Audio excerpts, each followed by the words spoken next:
of news. So, Hawthorn have won purple, and Dangerous has lost his mind.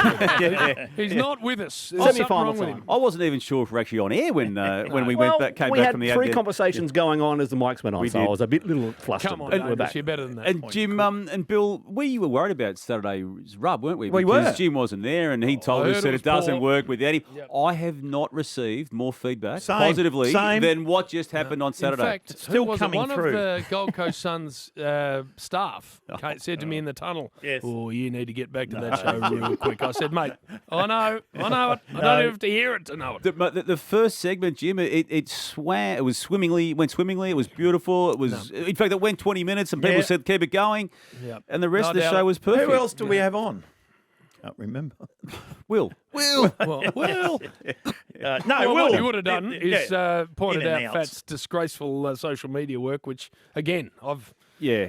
close to 30 people have said to me, "What's your mate doing?" We did get 10 minutes he's out of the Just embarrassing Jeans ad. all of us. Which I discovered, Jim, was in Albert Park. Yeah. 3206. And No. we can get your take on it. Can you use for our listeners now, and there is a bit of crossover between Saturday Rub and the No, and it's the rush hour. humiliating. No, it's humiliating not, for Fat No, to it's be not. involved in just a cash grab around Father's Day and making his daughter be a part of it, which is even more humiliating for His daughter made him be part of it. The by the way. worst attempt at acting I've ever seen. Like, I don't even know what he was trying to do. Jim. Did you speak in it at all? Jim, I had a little How many- microphone on me. It wasn't about me. It was about Ruby. By the way, What? I can't- Just Jeans? I can't believe, yes, she loves them. Triple XL shirt. Guess what Yeah. I got yesterday for Father's Day?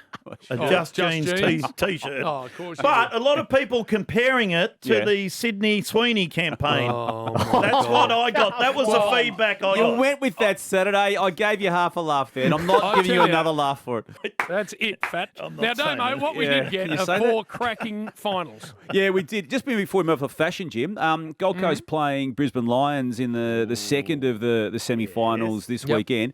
They're wearing their, now, I would say, famous pink No. Guernsey in that game. Are yeah. they? Yeah, the Guernsey that was established for use in Gather Round, and it was, from my memory, just meant to be a one-off use, and it just took off. It's become the main merch apparel, Has it really? apparel for, I think, any club this year, and it will be. The AFL's just released that this afternoon, that Wow. they will be wearing that Guernsey. So I think it's a fantastic initiative because this game is going to be massive, isn't it? The biggest game in Queensland footy since the 2020 grand final that was there, Bill, in that COVID year, the first of the two Yep, COVID years. Geelong. And there's some genuine interest in the southeast Queensland part of the country with what's lying ahead there. Well, especially as we said off the top, when you consider the last time they played against each other, the Suns absolutely obliterated Brisbane. 66 points they won by in that game, of course. And no Lockie Neal. No gonna lucky hurt Neil. him. It will. Brisbane. Yeah, it took a groin injury into that game and came out with a calf, so he's completely banged up. But we'll start with the positives. Did you want to start with Hawthorn, Jim? Yes. Was that where you wanted to go? Yeah, I think I don't care. it's as There good are positives everywhere. it's as good a place as any because they had to establish a good lead over the Giants and then had to withstand a 42-point comeback that came pretty quickly. But I loved John Newcomb's game and I loved Yep. Jack Ginnivan's game. The 3 goals that Jack kicked, Connor McDonald also kicked 3, and John Newcomb was just outstanding the entire game. He's played 3 finals now, Bill. The 2 from last year, the elimination final and semi-final of last year, and this one this year. And he has been basically Hawthorn's best player in all 3. spot So on. Yep. he stands up, doesn't he, Jim? And the fact that he's having to shoulder that workload without Will Day there, who's, as we know, Yep. been out for some time for the remainder of the season. They've known that, and they're trying to rectify that with a recruit next year, be it Zach Butters or Zach Merritt. They're both in the possibilities there for Hawthorn. A lot to play out because they're Two both good contracted for recruits. next year. But the now is important for Hawthorn, and John Newcomb's leading the way in that space. Well, so Purple, I tell you the other thing about that game, and I know it's so obvious, but it's also so important. You don't miss. They kicked 11-3. yeah. In the first half. So you take your chances. And when you do that in the final, you sit all the pressure back on the other mob. So that was what, for me, was so impressive about Hawthorn. Yeah, it was. And their structure now stands up, doesn't it? You know what they did last year when they went and got Tom Barris and Josh Battle. Josh Battle rewarding them with an All-Australian home and away season, and then part of a backline that stood up big time. Hardwick has just been fantastic. Impey, Scrimshaw. Yeah, that back line was Massimo fantastic. D'Ambrosio. Yeah. Because they were on a roll, weren't they? 7 goals in a row, the Giants. They couldn't miss. It was unbelievable. I think they're going to win this. They've Yeah. got the momentum going into the last quarter. So great effort to stop it. And what that also did too, the recruitments of those guys allowed James Sicily to just re-emerge as the gun that he is and not be used as he was last year effectively right through to the semi-final, but that being the pinch-hitting full forward. And what happened there in this game was Josh Weddle was used in that role. And while he didn't take a massive clunk, Jim, he actually, I think, competed and brought the ball to ground in a way that actually helped them contribute to the result and helped them stave off the Giants, who, as Bill said, were coming really hard. So massive positive for them. We'll stick with the other elimination finalist as the second positive, because Matt Rowe's game for the Gold Coast Suns against Fremantle on Saturday night, he'd already had an All-Australian season this year for what he'd done, and I'd argue that game he played on Saturday night was the best of the lot, and maybe even the best of his career, given everything that was at stake. The club's first final in its 15-year AFL existence. No, I agree with that. I thought the four midfielders in that game were all elite. Anderson was magnificent. Sarong and Brayshaw were magnificent. You can't ask any more of four players than those four for those 2.5 hours. It's a good point, and I want to get to Sarong when we talk about the negatives as part of the Fremantle narrative, because it was extraordinary. Just to stick with the positives for a moment, Bailey Humphrey setting up the game with the 3 goals that he kicked. And he's got some presence, doesn't he? And he's got that old-fashioned, I think, want to impact and physically, make contact with opponents and do it the old-fashioned hard way. And I love the way he goes about it. Collingwood, if he played for Richmond, Collingwood, Carlton, Essendon, we would have him front and centre. It's because he's tucked away a bit. I don't think people quite understand how good a player he is. And still such a young player, Jim. I mean, he might be 3, 4, even 5 years away from reaching his optimum, the way he plays. But he's got some footy smarts about him. And again, without his contribution, they're not winning that game. And just one more reference there. I love Sam Collins' game too, with how he managed to, I won't say control the back space, but he was able to keep in check, wasn't he, those key forwards who had caused havoc for a lot of the back half of the season. Well, while we're pumping up defenders, Alex Pearce, I thought, for about 45 minutes, that's as good. That's Ross Glendenning. He marked everything. Oh, it was unbelievable. It was quite extraordinary, particularly that last quarter and the start of the last quarter, how he went. So, and well done, Mac Andrew, going forward again. Yeah. And he takes a chest mark, by the way. Yeah, well, even if you look at the behind the goals vision on that, Bill, he went down there only because Josh Tracy was down there. And Tracy's been used with good effect in that role late in matches and even late in quarters this year. He just didn't know what Mac was doing, and Mac was behind him as that ball came in. And as you say, by the time he marked it, he was 5 metres in front and airborne. And then just had the composure to go back and kick a goal, which he had done, previously in such a moment. That's a great win, by great win. No. I take your pick on which was the more impressive qualifying finals winner. I think it's hard to go past Geelong because they just dismantled the reigning premier Brisbane Lions, didn't they? 4 goals, 6 in that first quarter. It should have been 6 goals, 4 or 7 goals. Yeah. Jeremy Cameron, wasn't he on fire? He should have had 6 that quarter time. Yeah, and then even the I know you want to talk about it, Bill. I think we've let it go now from Friday night, the Cam Rayner free kicks. We'll let it go. Yeah, I think we need to let it go. But I raised it in the context. It could have been 35 to 40 point margin at half time. It wasn't. It was 15 points. But they almost used it as a positive, didn't they, the Cats? The way they addressed it on the ground as a playing group, and then Chris Scott just said to them, guys, our game stands up here. Do not worry about it. I love that. Yeah. Because I've never heard a Geelong crowd as loud, booing, they never really have done that before. And neutral supporters were booing on behalf of Geelong. And even neutral commentators couldn't believe it. They're blowing up. Yeah. And you do blow up. You get really angry and you want to hit the desk and all that. Well, you certainly do. Yeah, well, everyone was. Well, you were doing special comms for the first quarter and then were asked by Onions just comments. Sorry, just comments. Asked, you've had enough? We'll be right for quarters 2, 3 and 4. The calmest people was the coach and the players. Well done to them. Well done to them. He was ushered out of the commentary box. He was asked to leave. He said, look, thank you. You've helped fill that breach, but we're right to go for the rest of the game. Now we're done. All right, a little break here with Damo. More positives, I think, coming. Yes. One more positive, and then we'll get to the nasty stuff. So, Purple, one of the hardest things to do in football is to win a final on the road.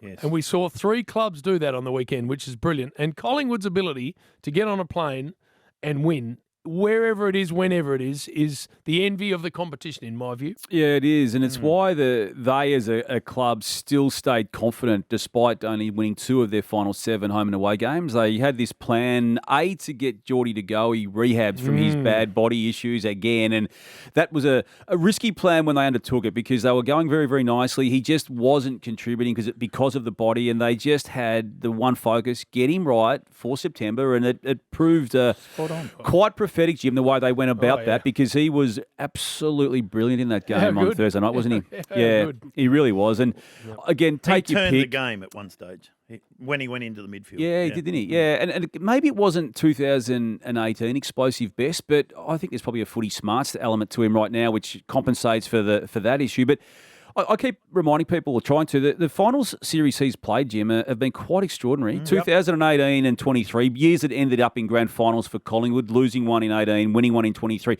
performed all the way through. 2022 stopped short in a prelim final, but he was, I think, their best player in that whole series and inclusive of the prelim final. There's been other isolated finals where he stood up in, and again on the Thursday just gone. So, brilliant performer in the biggest moments. Darcy Moore has had that also on his CV, particularly with 2023, and had a very patchy 2024. His coach was prepared to even speak about that publicly, but has been solid throughout this year and was brilliant again, Bill, wasn't he? Having to cover for Jeremy Howe not being there. Made a couple of mistakes early and then bounced back. Yeah. He was sensational. You know what else? I love their hard nuts they've got, like Crispy and Maynard and all that. They are hard. They just want to win. They just want the ball. They want to win to go throw him in. Macquarie and his pace. And they're never out of it. No, they're not. Never out of it. They're not. And Jamie Elliott, who we've discussed the previous couple of weeks for his non-inclusion in the All-Australian team on the back of 52 goals. It was a career-best home and away year. I feel that he just reminded selectors with the 4 goals in that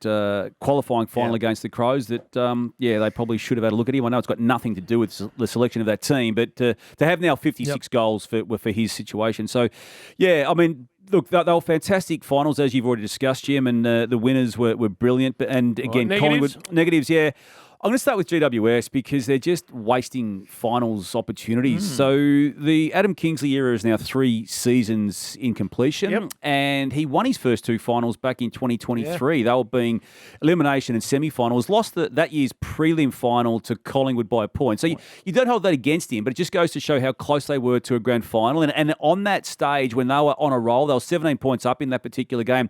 They felt they could win that year's flag, and obviously the stats suggest they could have. So you think of the 2024, they finished top 4, out in straight sets, 28-point lead, a 44-point lead in consecutive weeks against the 2 teams that made the grand final. And then you have this situation on the weekend where they hit the front in the last quarter and they very quickly retrieved a 7-goal deficit in the space of 17 minutes. So good footy to watch. Yeah, there's enough to suggest they should have got over Hawthorn in that particular game. And here we are talking about them 3 years in a row falling short of their ultimate certainly internal aims, and I'd say outside aims as well for what they've done. So as good as it's been, a 3-year period, they've let themselves down in that space. That's fair. And it's a long off-season, as it will be for the Dockers. Jim, you mentioned how Caleb did they Sarong. lose? How did they lose, Damian? I don't quite know. They hit the front with 2 minutes to go. They're at home. Yeah. Big crowd. They're going to win. They got momentum. Came back from 26 down. Luke Jackson took that massive hanger and then went back and kicked the goal. And then they reverted to the problematic Fremantle, didn't they? Where they started to go down the line. And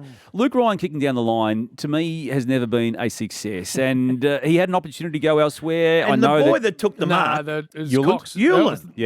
Cox was the problem. Well, Cox took a mark and then had Brayshaw wide open in the centre of the ground and didn't go there. Well, he went to Ryan because Ryan went to Ryan backwards and sideways, and that was a game. That was all. That was all Gold Coast needed. They then had a look. Whereas if you'd hit Andrew Brayshaw, the next kick was deep inside forward 50. You set the ground up behind it, and you don't get scored against, and the game's done. Their season came down to that. It's brutal, but I think that was the big mistake in those last couple of minutes. Yeah, I think it's fair to say, Jim, and as you say, Bill, the mark by Hewland under all those in a pack situation that had Voss in it. It had Darcy also around it. So and he took the big mark and then had the smarts to take the game on and kick it to the space, which Mac Andrew made the most of. If the Dockers had have got up in that game, we'd be talking about Caleb Sarong as a hero, wouldn't we, for what he did, I feel. And I know you mentioned Andrew Brayshaw, Jim. He was nearly as good, but I thought Sarong's game for the whole game was quite extraordinary in a losing team. I think those 4 midfielders, you could, as I said, I don't think you could ask any more of your 4-star midfielders than those 4. Adelaide disappointing. Yeah, they were. There was no spark in that game, was there? And there wasn't any great resistance, was there? They just seemed to let the game be taken away from them without any great fight. And that's going to be their problem, I think, in trying to now regroup for what lies ahead. So they've got, obviously, the home final, but it's not going to be easy because Hawthorn had that experience at that venue in the second week of finals last year. year and nearly got past Port Adelaide. They didn't, but they've added to their team as we discussed, and it's not going to be easy, and their bigger names need to stand up. Exactly right. They're three big forwards, right? So you expect them to kick goals. Guess who is the number one leading forward for the Crows out of the goal square? Well, he was quite outstanding, wasn't he, Tex Walker? No, Luke Pedlar. Luke Pedlar, They got three of the biggest blokes in the world, and I look up and here's Luke doing all the leading and taking the marks and look good. Yeah. Where are the other three? No, well, Rolly Philthorpe was okay, but it was only okay by the home and away standards this year. And Poor old Fogs. Darcy Fogarty could not get near it. Keezer was at sea again, as has been the case for him against the Collingwood matches. And Tex was okay. Tex was more than okay in my eyes, Bill. I thought he was the but one Pedlar lively. was their man. Yeah, and you're not planning for that, are you? No, You're not planning for him to... They needed him at ground level. They had no one at ground level. And I'm worried You've about... got to expect a bounce back, though, don't you? I mean, Jordan Dawson won't play that badly again, I don't think. You got Phil Thorpe and Fogarty. We always write the losers off, don't we, first round, and they always find a way to bounce back. So I'd expect Adelaide to be much better this weekend. Yeah, and I do the Lions too, Jim, against the Gold Coast Suns for the same reasons. That they've responded really well to adversity all year, and they've had a lot of it from an availability perspective, and they're suffering from that again. Obviously, Lachie Neale, as we touched on, out for the year. Eric Hipwood most likely out for the year. They've already got Coleman, Answorth, Payne, others who Link McCarthy, others who haven't been able to be selected. So without Lachie Neale, it's massive. But I just feel they'll be able to regroup, Jim, in this particular game. They hate, obviously, that team down the highway. Yeah, don't they, just? They've got a home ground advantage in this particular occasion. I feel they'll have enough resolve about them to get across the line in this game, but I do doubt them being able to go much further than that because of those injuries. Hey, well done, Damo. Who's Jeremy Webberley, please? I have heard the name, Bill, but... he's the Tasmanian Devils VFL men's side coach. Just been announced. There you go. Jeremy? Right. They're coming in next year to the VFL. The VFL. Yeah, the VFL, of course. They played at Clarence there. What about on his Wikipedia? Height, 163 centimetres. Weight, 98 kegs. Oh. So I checked in with Blair. I ran Blair. No, someone's taking the piss on Wikipedia. You're humorous, are you, Fat? His name is Jeremy Webberley, and he was very excited. He even had a couple of beers last night. He looks very wobbly. Tim Webberley. Bill. That can't be craft. Did you run that by someone, Bill, before you went with it on? Did you go with that? All the best to Jeremy with the Devils, the VFL So side, of course. when you spoke to Blair, what are his dimensions? No, it's nothing like that. He's 180 and he's not that big. Would Blair know? Yeah, Blair played with him at Clarence. Oh, did he? Yeah, he's a good player at Clarence. So Nathan Buckley, done at Melbourne. Does he just get the job? It's not done, but as we've been saying on this program, Just say. no, he's the leading candidate, Bill. He's got to get through a process, and that process is beginning this week. I Who do you think will get the job? I think Nathan Buckley will get the job, but there are others. Hayden Skipworth is a name that just has become very prominent in the past fortnight, particularly as part of this Melbourne process. He's clearly done some nice things in that space to this point. Right. All right, Fat. His legs were very wobbly. Well, that was you, Jim, when Sarah Ollie. Oh, sorry, I think it was an Irish backpacker, wasn't it? Who saw you? Jim walking up. Apparently, that's what I heard. Yeah, that's it. Yeah, good to see you, Purple. Thanks for that. Likewise. See you, boys.